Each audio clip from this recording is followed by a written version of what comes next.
Smriti had been working as a lawyer in Bangalore for the past 20 years. She had gained some recognition in her profession.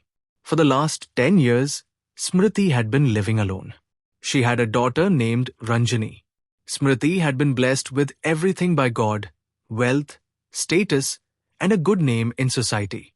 But she believed that God had taken away her happiness. Every day, she blamed God for this. The reason was that even her only daughter had been away from her for the past 10 years, staying in a hostel for her studies.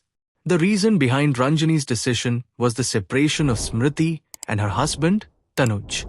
Tanuj was a doctor by profession. He ran his own hospital. He had chosen the medical field to serve society. Coming from a poor family, he always tried to help the underprivileged as much as possible. However, his social service work had created cracks in his family life. Tanuj was always busy with work and didn't pay much attention to his family. Because of this, Smriti constantly fought with him. That night, around 11 p.m., Tanuj came home and sat on the sofa. Smriti, who was in the bedroom, heard him and, with loud footsteps, walked towards him in anger. "How can you come home so late every day, Tanuj?" I kept quiet, thinking you were earning for our daughter's future. "But what are you actually doing? You spend everything you earn on charity and the poor.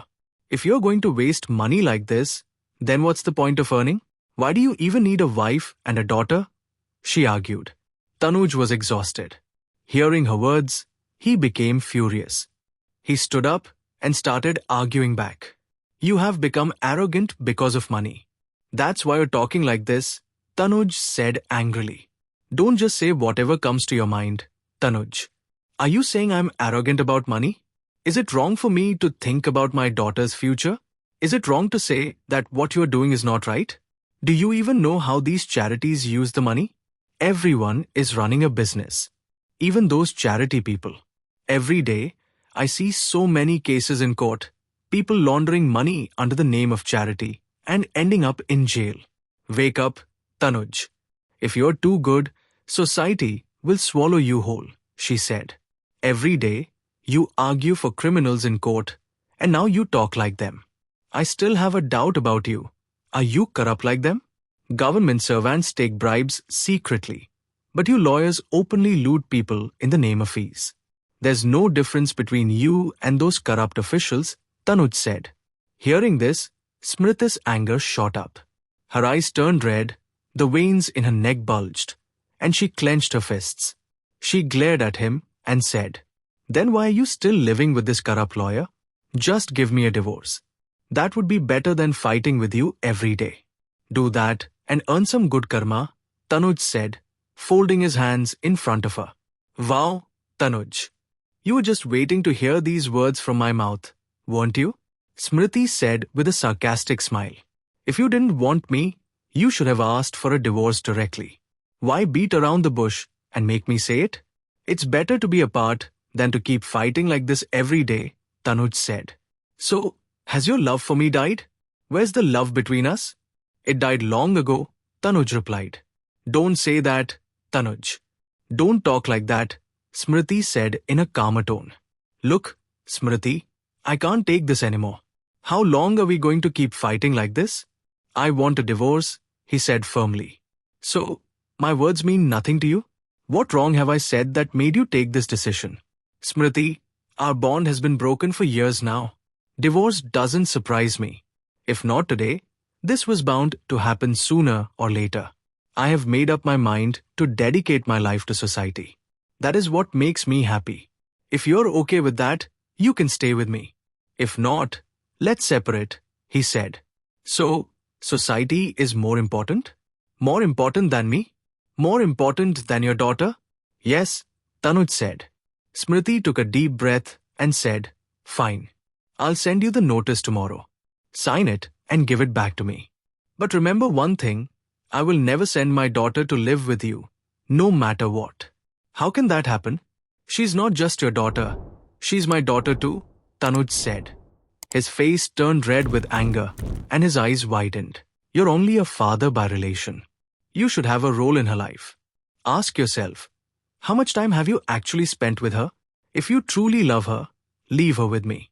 Otherwise, I will file a case in court. I am capable of raising my daughter on my own, and I will prove it.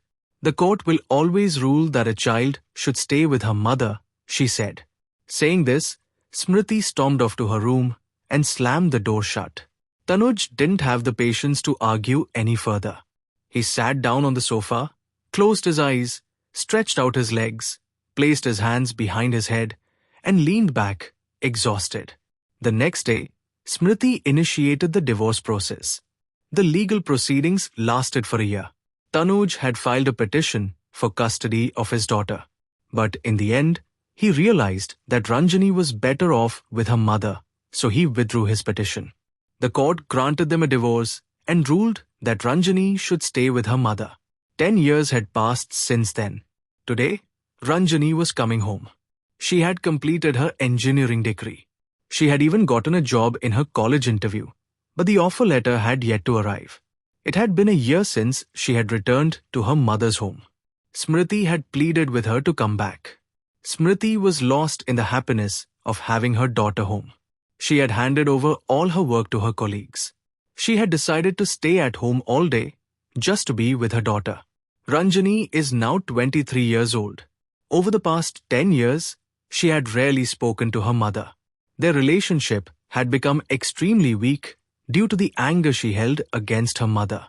She was filled with resentment, believing that Smriti was the reason her father, Tanuj, had become distant from her. At the same time, she harbored equal anger toward her father. If he is so dedicated to serving society that he can't even spare a little time for his own daughter, then why did he even bring me into this world? This thought had taken deep root in her heart over the years, growing into an unshakable belief. Since the year of their divorce, Ranjani had been hesitant to live with Smriti. I have never received any love from you. Ever since I was a child, all I have seen is fights. If I stay with you, I fear I might turn out just like you. Enroll me in a hostel. I will study from there, she had said at the age of 13. Hearing these words from her daughter had deeply hurt Smriti. But she knew she was not blameless in this. Not wanting to cause Ranjani any more pain, she agreed and let her stay at the hostel. Today, Ranjani did not feel like coming to her mother's house. But she had come anyway, out of obligation. Seeing her daughter standing at the door filled Smriti with joy.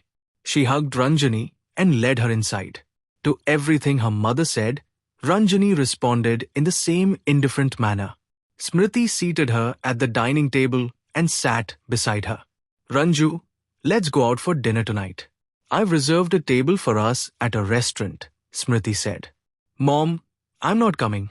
I'm going out with my friends, Ranjani replied, closing her eyes briefly before opening them again. You can go out with your friends tomorrow. Come with me today, Smriti insisted. Who did you ask before reserving the table? You should have asked me first, right? You go alone. I'm not coming, Ranjani said before going into her room and shutting the door. Smriti walked up to the door and knocked, speaking in a pained voice. You've gone too far, Ranju. Are you really so busy that you can't even spend time with your mother? Think whatever you want, Mom, but I'm not coming. It was already too much for me to come here. I don't even get a moment of peace in this house. I only came because you insisted. Just a few more days. Once I get my call letter, I leave. This is your home, Ranju. If someone has to leave, it should be me, not you. If you want, I'll be the one to go, Smriti said. Ranjani opened the door.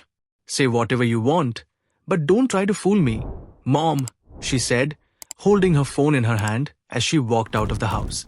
Smriti, who was already living with pain every day, felt even more crushed by her daughter's behavior.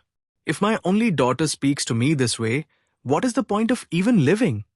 She sobbed, sinking into the sofa. Story will continue.